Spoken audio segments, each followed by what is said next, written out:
Alors, Marielle, on est à Viens vivre la forêt, toute une activité, une belle activité. Puis c'est le fun parce que c'est Forme à bois qui l'organise. J'aimerais que vous expliquiez un petit peu justement, ça fait combien de temps qu'on fait ça, Viens vivre la forêt, puis qu'est-ce que ça prend comme organisation? Bien, en fait, Bien vivre la forêt, ça existe depuis plus de 11 ans. Là, je tiens à dire qu'il n'y a pas juste Forme à bois qui s'occupe de cette activité-là. On est, mon Dieu, 5 ou 6 organismes qui fait Bien vivre la forêt. Exactement. On les voit en arrière, nos partenaires ici pour Duchesnay. Mais je dois mentionner que c'est une activité qui se réalise un peu partout au Québec. Cette année, il y a 5 régions qu'on visite justement pour Bien vivre la forêt. Ça nous est déjà arrivé d'aller jusqu'à 8 régions aussi pour tenir cette activité-là. Parce que vous allez le voir dans les images, c'est beaucoup d'organisation pour une journée, hein? Oui, oui, tout à fait. En fait, on commence au mois de février. On a notre première rencontre. C'est là où est-ce qu'on décide, quel atelier on veut sur place, tout dépendant des régions également. Les ateliers diffèrent. Et puis, justement, avec nos partenaires, là, chacun décide quel animateur qui va recruter pour animer l'atelier en tant que tel. On monte la description d'atelier. Et puis, c'est au mois de mars que là, vraiment, on va inviter les participants, donc les écoles. Je dirais même habituellement, le 15 avril, l'invitation aux écoles est envoyée. Puis, le recrutement se fait jusqu'au 30 mai. Il y a beaucoup de monde. Oui, tout à fait. Ici, on est à peu près 400 personnes aujourd'hui. On a des éditions que c'est 350. Ça peut peut-être aller même jusqu'à 600. Ça dépend des années. Ça vient de partout dans la capitale nationale, même de l'extérieur? Oui, tout à fait. Capitale-Nationale. On a des gens de Portneuf, bien évidemment. On a des gens aussi de Chaudière-Appalaches. J'ai des gens aujourd'hui de Montmagny qui sont ici présentement. Alors, il y a même, c'est arrivé des années où est-ce qu'on avait des gens de Saint-Pamphile qui venaient sur place. C'est quoi le but de l'activité Viens vivre la forêt? Nous, ce qu'on veut, c'est sensibiliser les jeunes secondaires. En fait, c'est les participants, c'est des jeunes secondaires 3, 4, 5. On veut les sensibiliser aux métiers forestiers. Alors, toute la filière, on parle vraiment en forêt jusqu'en usine aux produits finis. On veut que les jeunes puissent vivre les métiers. Alors, on les amène soit en forêt, faire de l'inventaire, ou, par exemple, ici, à la Cirécole, on les amène pour un atelier d'affûtage. Ils vont vraiment se promener dans le local d'affûtage. Ils vont faire de la soudure sur les scies. Alors, ils vont vraiment vivre c'est quoi un métier forestier. On veut peut-être pas juste avoir des gens dans ce domaine-là, mais on veut aussi peut-être améliorer l'image. Est-ce que je me trompe? Oui, tout à fait. Souvent, les gens croient qu'il y a de moins en moins de travailleurs dans le secteur, mais c'est pas vrai. Nous, on se fait appeler régulièrement, justement, parce qu'on manque de travailleurs. Ça nous prend des travailleurs spécialisés, des travailleurs qui sont formés. Alors, si on veut pouvoir combler ces postes-là, ça prend des gens sur nos bancs d'école. Alors, c'est pour ça qu'on travaille justement à valoriser les 3 paliers d'enseignement, autant au niveau du DEP, le collégial et au niveau de l'ingénieur là, à l'Université Laval. J'ai le goût de dire que c'est quasiment plaisant pour les organisateurs, une journée comme ça. Ça vous permet de revoir les nouvelles façons de faire, puis de voir les enseignants, tout ça. Oui, tout à fait. Nous, c'est sûr que c'est plaisant. En plus, aujourd'hui, il fait super beau. Alors, c'est agréable d'être dehors, puis on fait le tour des ateliers. On en apprend aussi toutes les fois que je refais un atelier, j'apprends quelque chose de nouveau. Puis nos animateurs sont excessivement passionnés. C'est des gens qui travaillent dans le secteur et ils veulent justement montrer les bons côtés parce que il y a énormément de bons côtés là, au secteur forestier. Fait que c'est passionnant. Donner des arbres avec des diamètres, des grosseurs, des hauteurs, trouver les essences, compter la régénération, les petits arbres, les petites repousses, qu'est-ce qui repousse, qu'est-ce qui se passe avec ça. Puis les arbres morts aussi, tout est vraiment inventorié. On va avoir une quantité, des grosseurs, l'état général, tout ça. Puis ça, c'est partout au Québec. Il y a des endroits qui sont ciblés. Puis à tous les 10 ans, on en retourne aux mêmes places, puis on regarde comment ça évolue. Les diamètres ont changé, les arbres sont dus pour être ramassés. Puis c'est avec ces inventaires-là qu'ils vont calculer qu'est-ce qu'on va bûcher dans l'année au Québec. On a un calculiste fait pour ça. On a des rubans qui vont calculer la circonférence des arbres, ils vont le calculer en diamètre directement. Fait que tu n'as pas besoin de faire la formule circonférence à diamètre, là. Ça le fait tout seul. Puis on va faire une hauteur d'arbre aussi là-bas. J'en ai pris un petit là, qui est facile. Avec les outils que je vais vous donner, on va faire ça. Okay. Je vais vous donner ça. Ça, c'est kilomètre, c'est pour calculer la hauteur des arbres. Fait que, on joue tout le temps avec ça, les 2 yeux ouverts. Tu regardes dedans.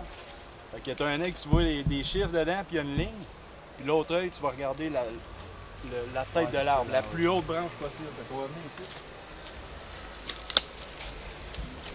L'arbre qu'on va mesurer, comme ça. En regardant les deux yeux ouverts, là, vous allez voir un paquet de chiffres dans la bébelle. Là. Puis on regarde la colonne de droite complètement. Ça va donner un pourcentage. Ça donne un degré de pente.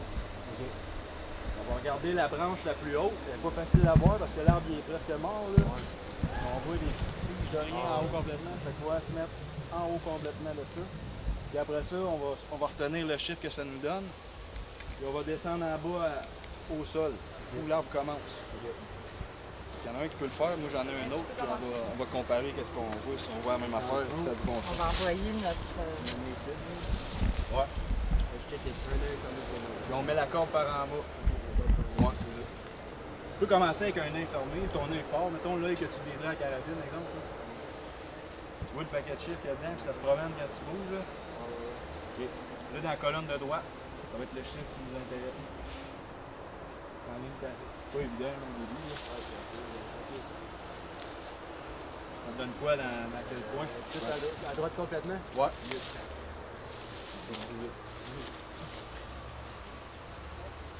C'est ça. Fait que t'es rendu à... C'est 80% dans le fond. Okay. Là, pour descendre. Là, t'enlignais ta ligne horizontale sur la cime de l'arbre, puis t'enlignais ta petite ligne dessus, ça donnait 80. Ça me donne pas un affaire. Non? Ça me donne pas un affaire, hein? Ça m'a donné 6 juin. C'est ça. Moi, ça me donnait 65 quand je l'ai fait. Fait que après ça, je check à terre, voir ce que ça fait. Là, tu vas tomber dans les moins. Tu vas passer le 0, là. Tu vas tomber dans les moins. Vu que le sol est plus bas que toi, là, tu vas tomber dans les moins et tu regardes par en bas. C'est juste pas écrit moins. Ouais, c'est ça. Là, t'as le 0, là. Ça donne genre 11, ça se peut aussi, ma fois d'arrière.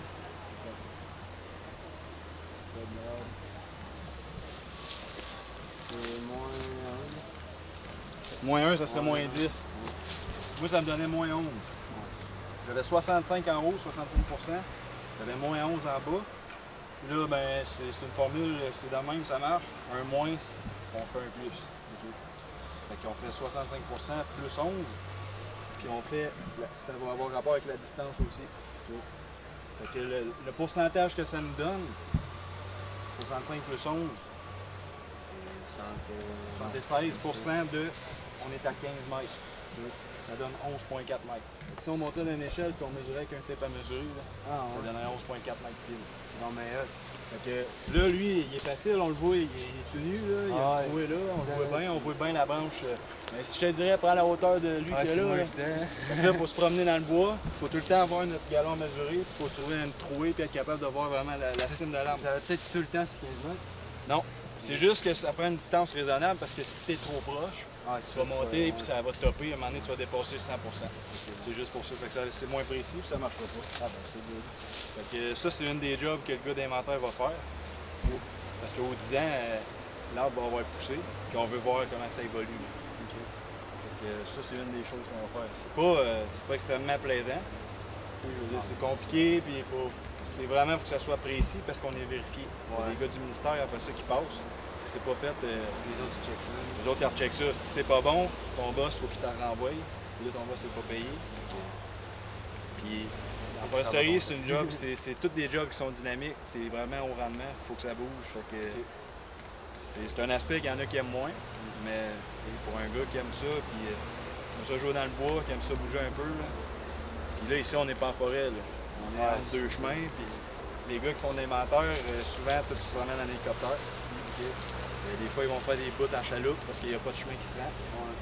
Des fois, ils peuvent faire des heures de pick-up dans les chemins de bois pour aller à leur place. C'est des places que jamais personne n'a été. Là. On va aller calculer l'âge à tous les 10 ans. Fait que ça s'appelle une sonde de presse-l'air. Ce que ça va faire un petit trou. Ma drill est vide au milieu, fait que ça fait un trou. Ça, c'est une cuillère qui va venir ça. Ça, on envoie ça directement au ministère, puis c'est eux autres qui se chargent de calculer les années. Ça fait des petits bâtons, puis ça fait des petits bâtons, on va aller en faire une sur les fenêtres. Okay. S'il y en a un qui est volontaire pour s'amuser à passer un trou. Ouais. Le volontaire va le faire. T'es un peu fort, tu me l'expliques. Ouais, je vais te l'expliquer. Allez, fais une dedans maintenant. Ça fait un petit trou de même, fait que l'arbre, il n'y a pas de problème. On va venir ici maintenant. Un matin, il l'avait manqué, il avait passé à côté du centre. Si on n'a pas le centre, ça marche pas. Ouais, c'est ça. On ne pourra pas dire c'est où ça commence, l'année 0. Fait que ça, dans le fond, je vais t'en monter. Le plus dur, c'est de partir. Un coup que c'est vissé un petit peu, ça y va de ça. Ok, ouais, c'est tout. Après ça. Tu vas commencer, il faut que tu t'enlignes dans le milieu le plus possible. Puis de côté ici, si tu veux venir, il faut que tu te rendes jusqu'au milieu, il ne faut pas que tu dépasses idéalement. Là, si tu fais ici, là, pas moi, il va y aller.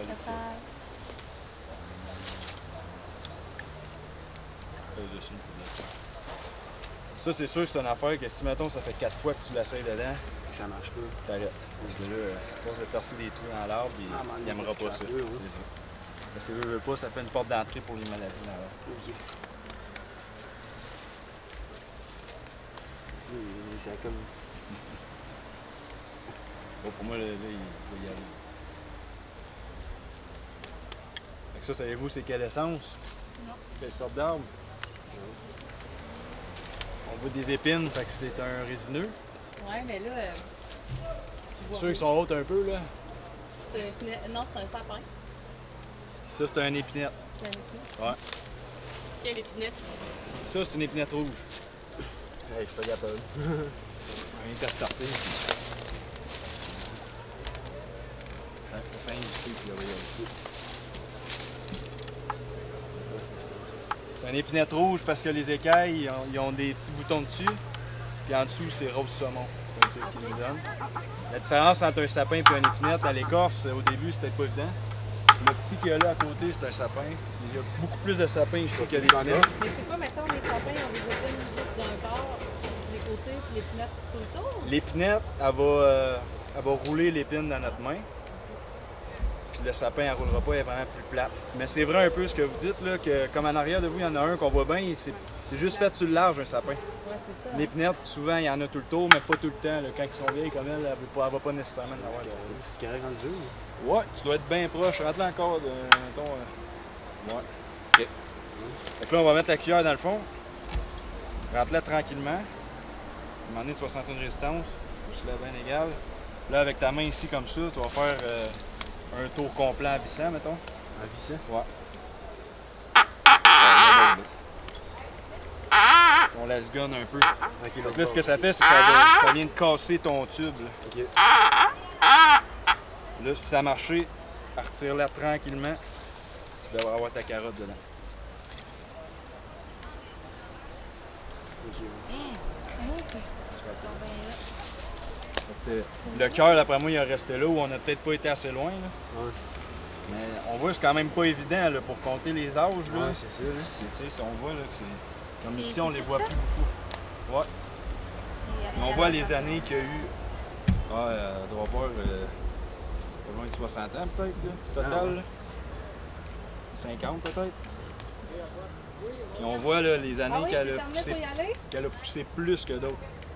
Ok, parce que c'est comme les couleurs un peu. Ouais, on voit qu'ils sont plus Ok, larges. non, c'est. Ok, c'est Que les. ici, Ouais, c'est mettons, ça, au début de les sa vie, on voyait, elle avait moins de lumière, elle était plus petite. Elle avait moins de lumière, puis là, on voit, elle est rendue quasiment une des plus grosses de la place ici. Fait que là, elle a toute la lumière qu'elle veut, là, elle pousse toutes les années, quasiment d'1 cm par année.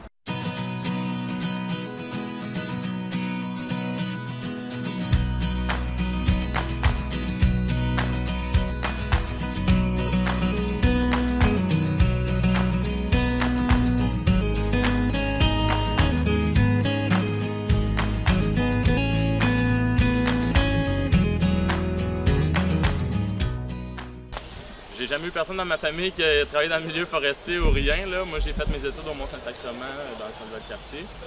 Puis, quand j'ai fini mes études, j'avais le goût de faire un travail qui était manuel, puis que tu servais un petit peu de ta tête aussi en même temps. Fait qu'initialement, moi, j'étais allé en génie civil. Puis, finalement, à un moment donné, je me suis rendu compte que c'était trop urbain pour moi. J'aimais pas ça. J'aimais pas ça être juste en ville, puis les métiers de la construction m'intéressaient peut-être un petit peu moins. Fait que je suis allé voyager, puis c'est en voyageant que je me suis rendu compte que j'aimais beaucoup les grands espaces. J'aimais la nature, j'aimais les grands espaces, j'aimais ça me retrouver en forêt. Puis quand je suis revenu à Québec, j'ai regardé c'était quoi les programmes qui s'offraient à moi. Puis à un moment donné, je suis tombé sur le programme de technologie forestière au Cégep de Sainte-Foy. Puis j'ai commencé comme ça a été probablement la meilleure décision que j'ai prise à venir jusqu'à la date, de rentrer en foresterie au DEC. Je trouvais que c'était une belle manière de joindre beaucoup de travail manuel. Il y a beaucoup de sorties sur le terrain, quasiment toutes les semaines tu fais du terrain. Puis il y a quand même l'utilisation des technologies, de l'informatique qui est là. Fait que c'était un bon mix des deux. J'ai toujours su que je voulais aller à l'université après. J'avais juste pas vu de faire un deck qui était plus classique. Je trouvais que c'était une bonne opportunité. Puis ce qui est le fun avec les decks, c'est que tu fais beaucoup de stages en entreprise. J'ai fait des stages en forêt privée. J'ai fait un stage d'inventaire forestier, donc d'aller en forêt pour faire de la collecte de données forestières. Puis ça m'a vraiment permis de prendre le pouls de la foresterie, qu'est-ce que c'était, puis si j'aimais vraiment ça ou non. Finalement, j'ai décidé de rentrer au bac par la suite, après mon deck. Fait que j'ai fait la passerelle deck-bac, je vais laisser quand même Eric du Cégep vous parler de ça, sans rentrer trop dans les détails, mais ça permet de sauver un an overall à l'université, fait que c'est quand même une belle opportunité. Si jamais vous savez que vous voulez faire ça, là, ben, je trouve que c'est une bonne méthode, je suis vraiment content de l'avoir fait. Arrive avec une longueur d'avance à l'université versus les autres étudiants, définitivement. Puis, moi, je suis rentré au bac il y a 3 bacs qui permettent d'être ingénieur forestier à l'Université Laval. Il y a le bac en aménagement forestier, le bac en opération forestière, puis il y a le bac en génie du bois, qui est un peu à part, mais qui permet quand même, si tu prends certains cours particuliers, puis tu te mets à jour, ça te permet d'aller chercher ton titre d'ingénieur forestier aussi. Mais c'est vraiment plus du génie industriel au niveau du bac en génie du bois. Aménagement et opération forestière, c'est vraiment nous qui connaissons bien la forêt, qui savons comment l'utiliser de manière durable. Puis c'est dans ces 2 bacs-là qu'on va chercher des bonnes connaissances là, sur le milieu forestier. Moi, j'ai rentré en aménagement pour commencer. Le bac en aménagement, c'est vraiment au niveau protection de l'environnement, s'assurer que les habitats fauniques sont respectés, la planification forestière, mais plus dans un horizon qui est très long terme. Donc, de prendre en considération les différents usagers qui sont sur le territoire, puis d'établir des planifications qui prennent en compte, par exemple, les pourvoiries, les nations autochtones, les autres entreprises forestières, les différents clubs de chasse et pêche, les gens en forêt privée, les municipalités, puis de tout prendre les différentes contraintes sociales, puis de mixer ça avec les contraintes opérationnelles, puis les contraintes qu'on retrouve sur le terrain pour établir des planifications dans un horizon qui est vraiment plus à long terme. Ça, c'est vraiment le bac en aménagement. Moi, je peux le résumer, c'est comme ça que je le résumerais. Quand on parle du bac en opération forestière, c'est vraiment plus, moi je le vois un peu plus dans le feu de l'action. Donc on ne fait pas des planifications qui sont vraiment à très long terme, du 5-10 ans. Nous, on est plus dans une année.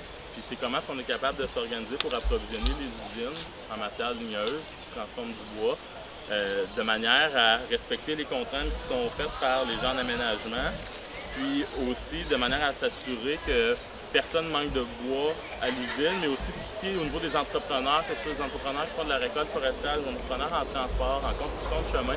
Ça se fait que tout le monde a de l'ouvrage dans un horizon qui est plus à court terme. Fait que il y a un petit peu plus de pression, puis c'est vraiment dans le feu de l'action. C'est plus sur le qui-vive un petit peu, je dirais, de manière à t'assurer qu'au niveau de la logistique, tout est correct, qu'il n'y a personne qui va manquer de travail dans une année. Fait que, au niveau du génie du bois, eux autres, c'est vraiment plus au niveau de la conception et du développement de produits qui sont associés au bois. Moi, c'est pas un domaine que je connais beaucoup, j'ai pas étudié là-dedans. J'ai des amis qui l'ont fait. Mais si je peux vous donner un exemple de ce qu'ils font en génie du bois que vous avez probablement déjà vu, je ne sais pas si vous connaissez le stade de soccer qui est à Chauveau ou le stade au PEPS. Vous êtes entré à l'intérieur, il y a des grandes poutres là, en bois qu'on voit qui sont arquées. Ça, c'est un produit qui est 100% québécois. C'est une usine qui était dans le nord du Québec. Ça s'appelle Chantier Chibougamau, qui est tout ça à Chibougamau. Puis eux, il y avait une problématique que, initialement, ils faisaient du bois sciable pour faire du bois de construction, par exemple des 2x4, des 2x6, vraiment du bois d'œuvre. Puis ils n'étaient pas compétitifs parce que l'épinette qui se retrouvait dans ce secteur-là, c'est l'épinette qui était très petite en termes de hauteur puis en diamètre aussi. Donc il y avait de la misère à produire des bois de forte dimension puis de rester compétitifs. Fait que c'est les gens génie du bois, les ingénieurs génie du bois qui sont assis un jour et qui ont dit bon, mais qu'est-ce qu'on peut faire avec la ressource que nous on a sur le terrain, on en a en abondance. C'est pas de la ressource de qualité pour les autres gens en foresterie habituellement, mais nous, qu'est-ce qu'on peut faire? Finalement, ils font des espèces de bâtonnets d'1 pouce par 1 pouce, de longueur variable, puis ils vont faire des poutres en lamelé collé. Fait qu'ils ont pris un produit que personne ne voulait, puis ils ont réussi à le transformer en produit à valeur ajoutée, puis finalement, ils sont rendus extrêmement compétitifs. C'est un produit qui est unique au monde, puis c'est les gens génie du bois qui ont réussi à faire ça. Je vais vous donner comme le meilleur exemple que j'avais en tête là, pour les gens de génie du bois, puis c'est un domaine que je connais pas beaucoup. Là, je vous ai fait une distinction entre les 3 bacs. Je vous ai parlé un peu de mon parcours. Puis là, ben, si je pouvais vous situer, là, mettons, dans le monde forestier, qu'est-ce qui se passe, qu'est-ce que ces différents gens-là font dans la chaîne de création de valeur, c'est quoi leur rôle à jouer. Bien, si on prend les gens en aménagement, initialement, là, le rôle des ingénieurs forestiers, peu importe dans quel bac tu as étudié, tout le monde a le même titre, c'est une profession qui est à titre exclusif. Fait que personne ne peut signer comme ingénieur forestier à part un ingénieur forestier, comme un avocat, comme un comptable. C'est vraiment un titre qui est réservé aux ingénieurs forestiers. Par contre, selon ton champ de spécialisation et ton domaine d'études dans lequel tu as étudié, bien, il y a des responsabilités que tu peux avoir, puis d'autres que tu n'es pas nécessairement supposé prendre. Tu es quelqu'un qui étudie en opération forestière, tu vas faire des calculs de planification sur des horizons de 150 ans, c'est peut-être pas justifié. Mais les gens en aménagement, si on part à la base, au Québec, il y a quelque chose qui s'appelle la possibilité forestière. Je ne sais pas si vous avez déjà entendu parler de ça. Puis la possibilité forestière, c'est un calcul qui est fait. C'est révisé aux 5 ans, mais c'est des gens qui ont étudié au bac en aménagement qui font ça. Sinon, ils prennent toutes les données d'inventaire forestier qui sont récoltées par les techniciens forestiers qui sont sur le terrain, au niveau de l'état des forêts, la vigueur, les volumes qui sont disponibles, les pourcentages d'essence, etc. Ensuite, ils vont jumeler ça avec des données qu'ils ont sur tous les historiques, par exemple, de feux, d'épidémies d'insectes, toutes les perturbations qu'ils pourraient avoir au niveau de la forêt en général. Ils viennent mettre aussi en intrant dans ce calcul-là tout ce qui est la récolte potentielle. Donc, qu'est-ce qu'ils pensent qui va être récolté éventuellement par les industriels sur le territoire? Puis ils viennent faire un gros calcul pour dire, bon, bien, à chaque année, sur un horizon de 150 ans, comment est-ce qu'on a notre bois qu'on peut récolter? Fait que là, quand ils viennent projeter ça sur un graphique, mais ça fait une espèce de courbe là, qui se promène comme ça. Donc, à chaque année, au fur et à mesure que tu avances, les volumes vont varier. Puis la possibilité forestière, le but, c'est d'aller voir l'année où on peut récolter le moins de bois, c'est quoi la quantité qui est récoltable. Puis ils viennent mettre ça comme barème pour les 5 prochaines années pour dire, bon, bien, si on récolte juste cette quantité-là de bois, bien, on va exploiter la forêt de manière durable parce qu'on n'ira jamais amputer sur une année après. Le but, c'est de faire de l'exploitation durable. Fait qu'en faisant un calcul de possibilité forestière, c'est exactement ce que les ingénieurs forestiers font. Ils viennent déterminer c'est quoi le volume maximal qui est exploitable année après année pour s'assurer que la forêt va perdurer. Une fois que ça c'est fait, le calcul de possibilité forestière, un autre rôle des gens qui ont étudié en aménagement forestier, c'est de faire des planifications sur un plus court horizon de temps. Donc de venir dire dans les 5 prochaines années, de manière plus réelle, quels sont les peuplements qu'on pourra récolter sur l'ensemble du territoire. C'est un calcul qui est fait par, on appelle ça des unités d'aménagement, mais c'est comme un découpage des régions administratives du Québec en plus petites unités. Ils viennent faire une planification qui est plus structurée et quand ils vont faire cette planification-là, ce qu'ils font, c'est qu'ils vont consulter, comme tantôt j'ai parlé des communautés autochtones, j'ai parlé des pourvoyeurs, ils vont venir reconsulter ces gens-là pour savoir si la planification qu'ils veulent faire pour répondre aux besoins de l'industrie, est-ce que ça correspond avec les besoins des autres utilisateurs de la forêt. Fait que c'est un autre aspect du développement durable, c'est pas juste de dire on récolte pour s'assurer d'en avoir encore, mais c'est aussi de récolter en considérant l'aspect social, pas juste l'aspect économique. Donc de se dire, est-ce que les autres gens qui utilisent le territoire, que ce soit les chasseurs, les pêcheurs, etc., est-ce que les autres, ça les dérange? Qu'est-ce qu'on fait?